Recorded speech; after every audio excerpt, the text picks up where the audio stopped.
ချို့လူတွေရှိတယ်ပတ်စံရှိတယ်ပညာတတ်တယ်ဒါပေမဲ့စကားပြောရင်သူများပေါ်မှာထက်စီးရပြောခြင်းရိုင်းနေအဲ့လိုမျိုးလူမျိုးတွေကျွန်တော်တို့ဘလောက်ပဲပတ်စံရှိဘလောက်ပဲပညာတတ်ဘလောက်ပဲယာရူးကြီးအထင်အောင်မကြီးတာဘာကြောင့်လဲဆိုတော့ယဉ်ကျေးမှုမရှိတဲ့လူတွေကဘယ်ကနေလာ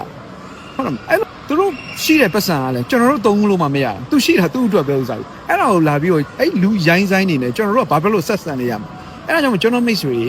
တတိထားပါကျွန်တော်တို့ရဲ့လူ့ဘောင်အဖွဲ့အစည်းမှာရိုင်းဆိုင်တဲ့လူတွေကိုနေရာမပေးပါနဲ့နောက်တစ်ခုပါမယ်ကိုယ်တိုင်လည်းဘယ်တော့မှမရိုင်းမိစေပါ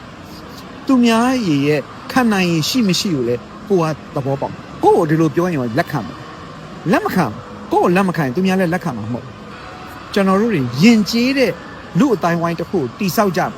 ဟုတ်ပြီနော်ပြောစရာရှိတာကိုပြက်သားပြောတာနဲ့မိုက်ရိုင်းတာနဲ့မတူပါဘူးပြက်သားတာနဲ့မိုက်ရိုင်းတာကဗဒါတန်းတန်တယ်လားပြက်သားတဲ့လူတွေကခေါင်းဆောင်လို့တင်ကြတယ်မိုက်ရိုင်းတဲ့လူတွေကိုကြတော့ဖဲ့ပလိုက်ချင်တယ်ဒါကြောင့်မလို့ပြက်သားတာနဲ့မိုက်ရိုင်းတာကိုလည်းကွဲကွဲခြားခြားသိဖို့လိုပါတယ်ယဉ်ကျေးတဲ့လူအတိုင်းဝိုင်းတစ်ခုကိုလည်းတိဆောက်ဖို့လို့ကျွန်တော်တိုက်တွန်းပါတယ်ကျွန်တော်မိတ်ဆွေတွေမှာကောမိုက်ရိုင်းတဲ့မိတ်ဆွေတွေနဲ့အနေနီးနေလားယဉ်ကျေးတဲ့မိတ်ဆွေတွေနဲ့အနေနီးနေလားဆိုတာကိုကျွန်တော်ကို comment မှာပြောသွားပါအောင် see you